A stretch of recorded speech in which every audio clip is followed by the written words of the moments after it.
आप किसी भी धर्म को मानते हैं और हमारा सनातन तो कहता है कि हम सभी धर्मों की ये करते हैं, सम्मान करते हैं।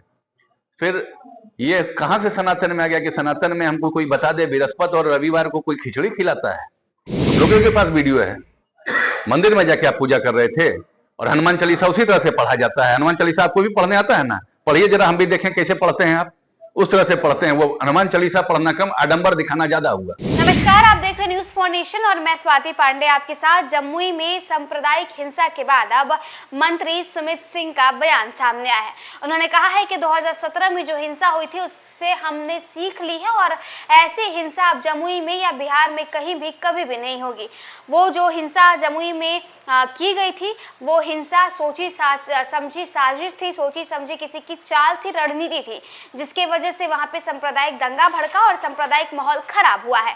जिसने ये तमाम चीजें की है, ये सांप्रदायिक हिंसा जिसने भड़काने की कोशिश की है, वो उसे हम जरूर से जरूर सजा देंगे।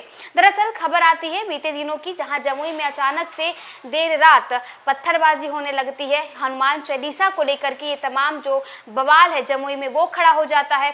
24 घंटे के लिए जमुई में इंटरनेट सेवा भी बंद कर दी जाती है, जिसके बाद डीएम और एसएसपी जो है वो खुद जाकर के मौके पर उन्होंने मोर्चा संभाला। उनकी भी तमाम बयान जो है इस पूरे मुद्दे को लेकर के सामने आई और अब इस पूरे मामले में एक खुशबू पांडे नाम की एक लड़की को गिरफ्तार कर लिया गया है। और अब इस पूरे मसले पर जमुई से मंत्री सुमित सिंह क्या कुछ कह रहे हैं, सुनिए जरा। एक बार फिर उसी तरह का जो घटना है एक बार झाझा बलियाडी में देखने को मिला है।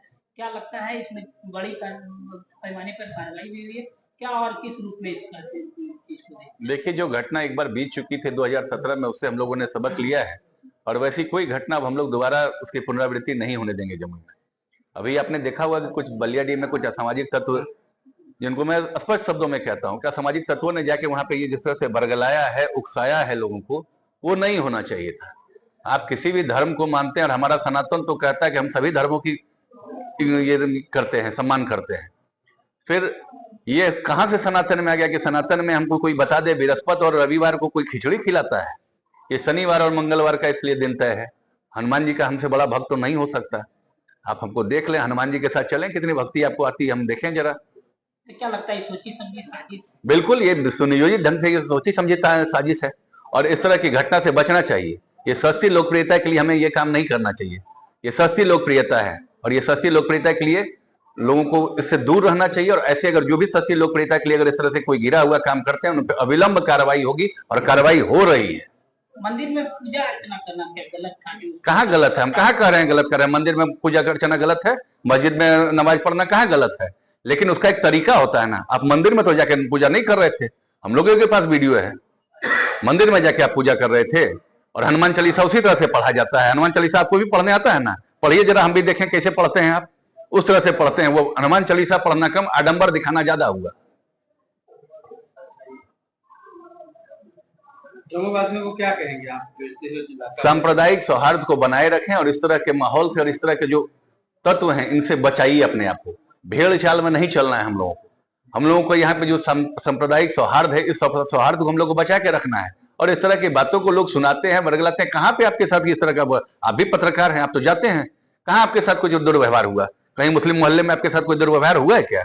हमें बता दीजिए। और अगर आपके साथ दुर्व्यवहार हुआ, हम जिस तरह से टीके का सम्मान करते हैं उसी तरह से टोपी का भी सम्मान करते हैं। कोई हमारे टीके का, कोई हमारे टोपी का अगर कोई अपमानित करेगा तो वैसे लोगों को हम लोग बख्शने वाले नहीं। तो भाई गए थे क्यों आप वहां पे? हमें ये बताएं, आप वहां पे क्यों गए थे? आप वहां पे क्या करने गए थे? और अगर आप वहां पे गए थे तो क्या आपने प्रशासन को इसकी सूचना दी थी? क्या आपने इसका लाइसेंस लिया था? हम घर में या कोई भी कोई जागरण करते हैं या कुछ करते हैं, उसके लिए लाइसेंस लिया जाता है। पत्रकार बंधु, इसकी तो जानकारी होगी आपके पास। तो क्या उन्होंने लाइसेंस लिया था? लाइसेंस लेने के बाद क्या ऐसी कोई घटना घटी है क्या? कहीं बताएं। और लाइसेंस लेने के बाद अगर इस तरह की घटना घटती तो हम मानते कि वहां के लोग दोषी हैं जिन्होंने इनके ऊपर हमला किया।